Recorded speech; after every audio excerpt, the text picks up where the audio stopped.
How to fix your account has not been charged in Roblox.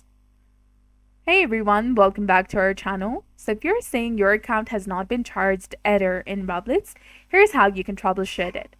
So this issue usually happens because of the problem with the Roblox system, and the best thing to do is to wait until the problem is fixed or after any scheduled maintenance and then try your purchase again.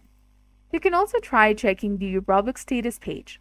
Open a new tab, search for a Roblox status page or go to status.roblox.com, and this page shows the current status of Roblox. Green means everything is working normally, and other colors indicate problems, such as yellow or orange degraded performance, red major outage, and blue maintenance. You can also use the down detector.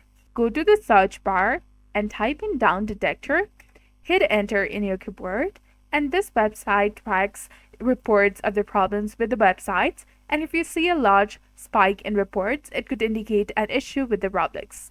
For that, you need to go ahead and search for Roblox first. And however, if there are only few reports, like you will see in the page, it's probably not a widespread problem. So in summary, the solution is to simply try the purchase again when Roblox isn't experiencing system issues. That's all you can do. So this was all about it. I hope you found this video helpful. If you did, don't forget to like, comment, share, and subscribe to our channel for more amazing tips and tutorials. Thanks for watching. See you in the next one.